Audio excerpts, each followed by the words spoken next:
everyone, as I said in my earlier video, I wanted to start a series called Fashionably Amy's Q&A, and it is because I have been receiving a lot of questions from you guys, and it's kind of all over the place, you know, from all my different videos, and I thought they were really great questions and that I might as well just start a series where I compile all these questions. But of course it is just an opinion, in this case they are mine, but at least I'm giving you another perspective to contemplate on, and I really enjoy watching these types of videos from others and I find them super helpful, so I'm excited to be able to contribute as well. The first question is by Catherine Dihelonsad. Sorry, I cannot pronounce it, but she asks, any cracking on the side of the Matisse under the flap where it is connected to the back compartment?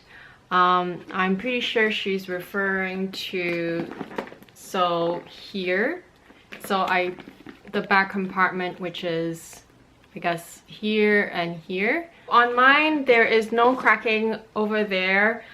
There wasn't any issues there either from before I repaired it, as far as I could remember, and obviously after I repaired it, it is fine, and it has been fine so far. But as long as they are just splitting, it's not actually peeling off, so the glazing is actually not peeling off such that you can see the canvases inside, then it's okay, because I've noticed that on my key, my 6th key is actually doing that. I think it's because I put credit cards under that little flap under the keys, so it kind of does split. So the two canvases where there's glazing on top, it does split, but the actual glazing is not coming off, which is fine. It has been fine so far. If you're really worried, you should bring it to your LV store and ask them, but I think it should be okay. My next question is by the lovely Leo Lion LV. She has 2 questions. What is your LV Holy Grail bag? And number 2, do you have any pets? That is such a great question, because I think I am happy with my collection, so I'm content and grateful for what I have, and I don't necessarily feel like I need to, you know, to own such a, how should I say, it's not that I don't want to own my Holy Grail bag, I do, but I feel like even if I didn't have, say, my real true Holy Grail bag, I'd be fine with it, because right now within my collection, my Holy Grail bag is definitely my pochette Matisse, which is this guy or girl. But if I chose something that is not in my collection and that is, I would think is my true Holy Grail from Louis Vuitton, it would be a twist in the epi leather. I think the twist is so beautiful, and I think it basically is me. It is in epi leather, which is a leather that I love. It's the only other leather bag that I own from LV. So, and also I like the fact that it is a flap bag and a crossbody and shoulder bag. So for me, all these requirements are fulfilled by the twist. I prefer the twist MM because of the size. It's a little bit more versatile. I know that the GM recently came out. I haven't seen it in person, but I would be happy to own either one. And in fact, I would choose, gosh, do I have to choose one color? Can I have, well, I would probably get noir first, and if I can have a second one, I would choose it in fuchsia or coquelicot, either one of those. And if I can choose a more limited edition one, I would choose the one that is in the color noir blanc. So it's the, I'll insert a picture around me. So it's this really gorgeous one with the corners that has the infrared canvas. It's so beautiful. And then obviously in the GM, I would choose either the fuchsia as well or the noir. I just love those 2 colors. Noir goes well with everything, and fuchsia, to me, it kind of is a nice red that has a pink undertone or a blue pink undertone to it. So I'm completely in love with any red colors, but like to me fuchsia is such a beautiful color. And because it is a darker red, so it's a richer red, I feel like it's also very appropriate for nighttime use. So fuchsia is definitely one color that I really love. And then if I can, I know I'm cheating, but if I can have a second Holy Grail bag, I would choose a petit mal. And I know the petit mal is like so tiny, and then you can, you know, barely put anything in it. And in my case, I wouldn't be able to put my camera. I would probably, I don't even know if my phone fits, but regardless, it's just such a beautiful piece, a beautiful creation, and I think it looks so elegant if I can have it and use it in, I don't know, weddings and whatnot, like just really nice events. I think the petit mal is such a cute bag, and I love the fact that there's actually a detachable strap even for such a boxy little item.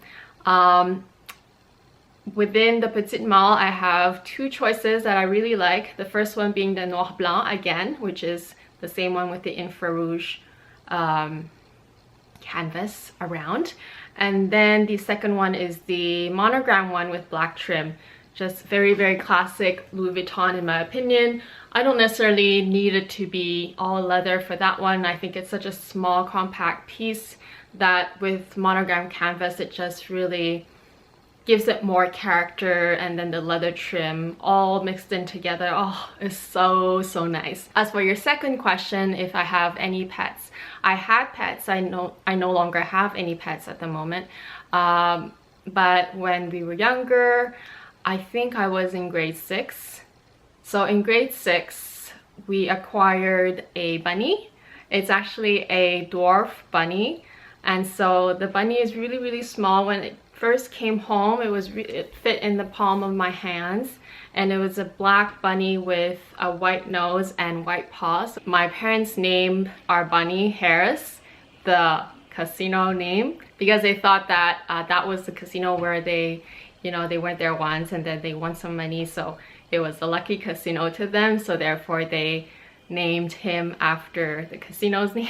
So anyway, so yeah, we had that bunny for 7 to 8 years, I think. So we were already in high school by that time, so it was lovely to have him. And we had a second bunny after he passed away. He was a regular sized bunny with ears that just dropped, and he was white. He was really cute as well, but he passed away within 2 years.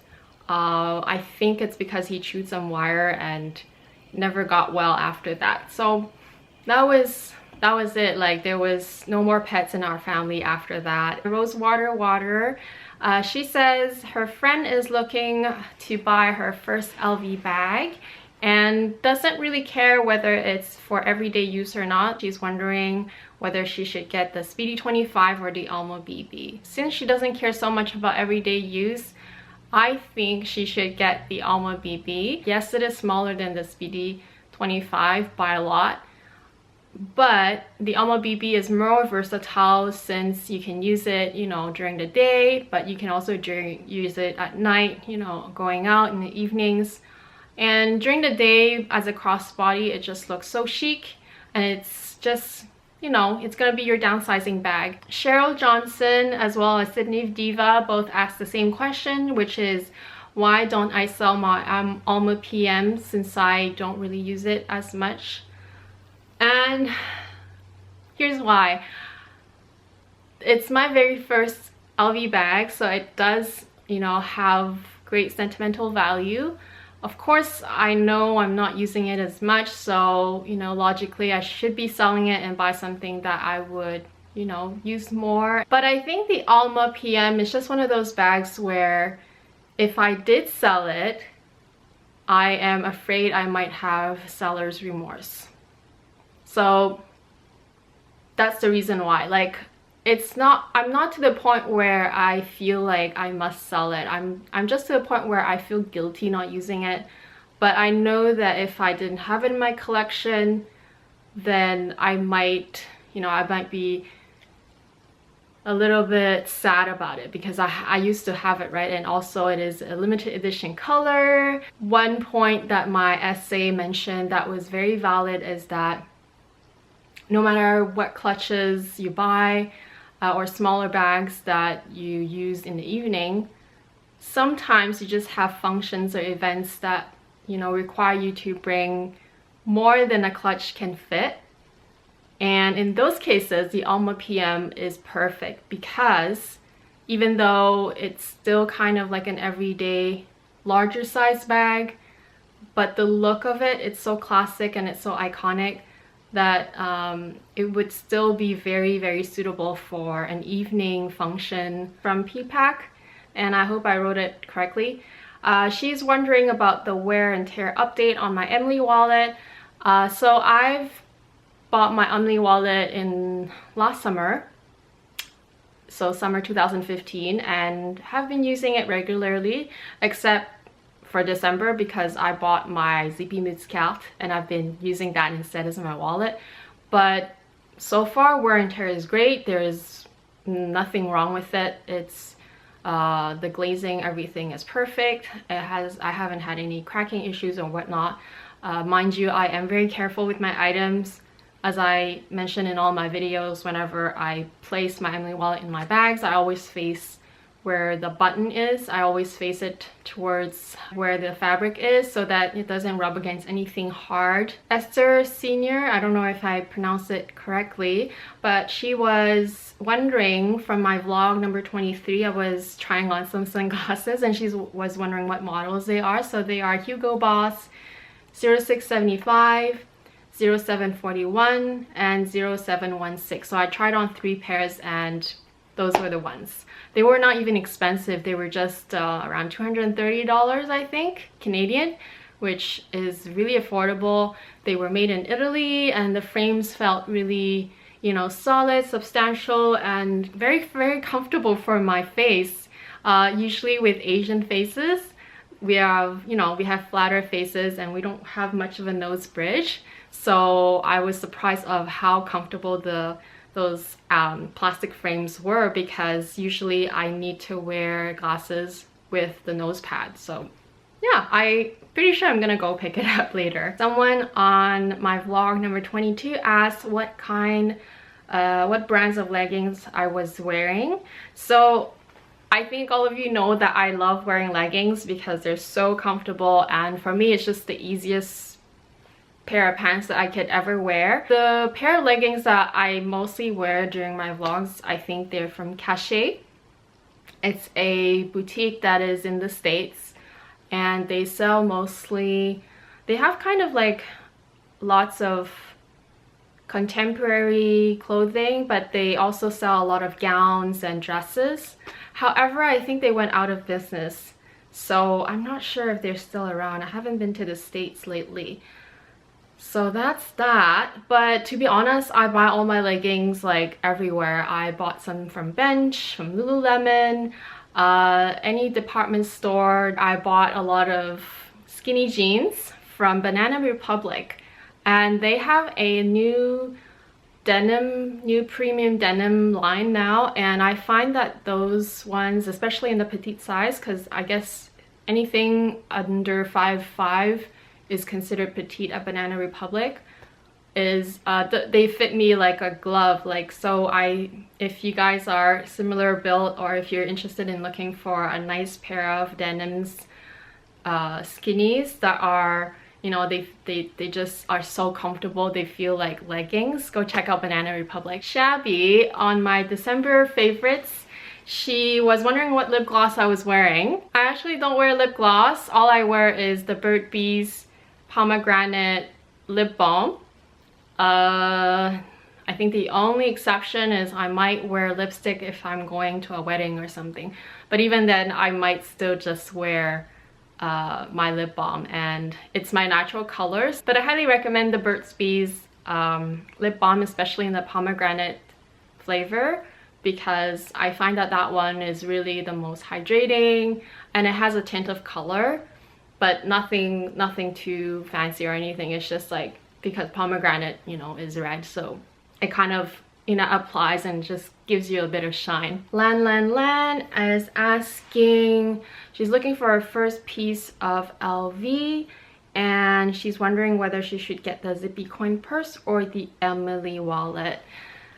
Okay, this is another tricky one. So the way I explained it to her is that it really depends on how she uses her wallet.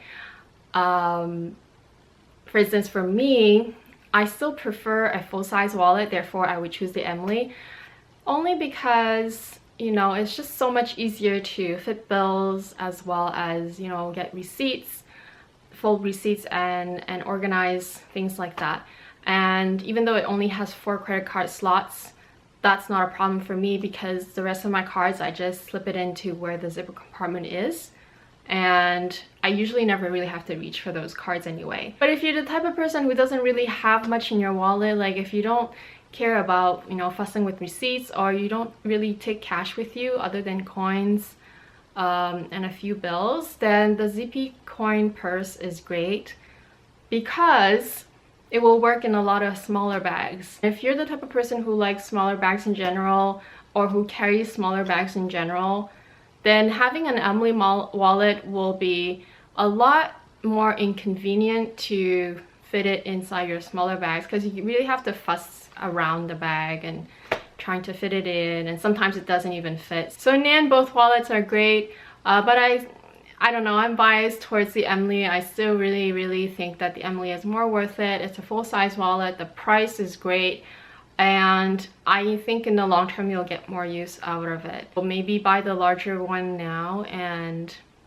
as you go along, if you feel like you need a smaller wallet, then invest in a smaller wallet. And a lot of people just use, you know, key clays and whatnot as their smaller wallet. Mulberry Lover LV, she says that she's falling for the Petit and M and wonders if I still like it. And of course I do. I love my Petit. It's a bag that, as I mentioned, is, you know, it's a lady's bag. It's something that is just, there's something special about it. It's not quite like the Neverfull where, you know, it's classic looking, it's a tote, it's very functional, but the Petit is just extra special.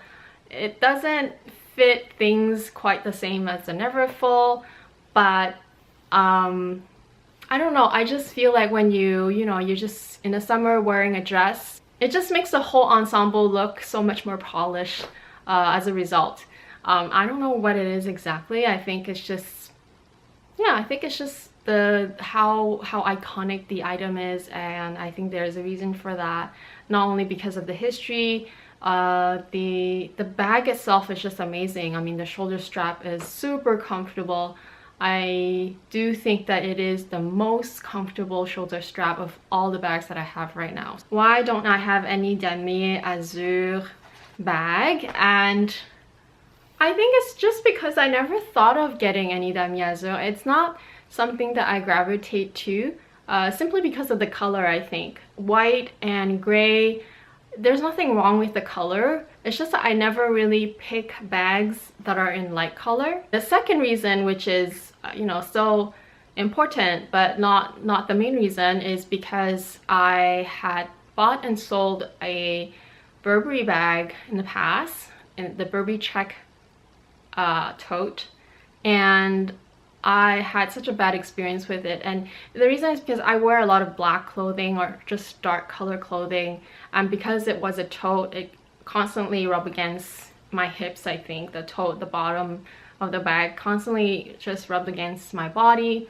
and the stains that were on the bag were really difficult to take off, and it just stains really easily. So like every time I wear it, I would clean it, and it just became such a hassle, and I'm just so scared of using that bag.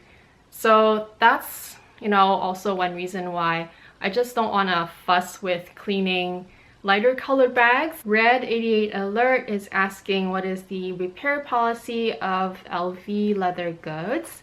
And so LV doesn't have a clear policy. It's not really written anywhere as far as I know anyway. But in general, especially when you speak to your SA or if you ask an SA, they will say that in general there's around a year or year and a half sort of policy where LV will agree to repair your items if they, you know, become defective or if there's a problem. Now, it is on a case-by-case basis. If it's clear that your bags are in pretty good condition other than regular wear and tear, which is, you know, say patina or whatnot, then I think they'll most likely repair it. But if it's clear that you've been reckless with your bag, like I'm talking really violently, not, you know, just throwing your bags or leather goods around, and the breakage is as a result of that, then they might question whether it is a defect or if it's you that who broke it. So that's why it's on a case-by-case basis. In my personal experience, I've been having good customer service in terms of repair. Of course, it helps to have an SA that you work with all the time, and just by building your relationship with the same person or with someone who just clicks with you in the long term, it really does help because they get to know you in the end also. So they will, you know, get a sense of how much you love your bags and how much you care about your bags. So I hope you guys enjoyed my first Q&A. It is a lot harder than I thought to make this kind of video because you're talking so much, and I tend to kind of like veer off the track and tell you side stories, but I hope you guys enjoyed it. And don't forget to like and thumbs up this video and subscribe to my channel if you haven't already. So that's it for my first Q&A. I actually had a lot more questions which I had to split into different episodes. Feel free to leave me comments down below and ask me anything that you want me to cover in the next episode. Hope you all have a great week. Bye!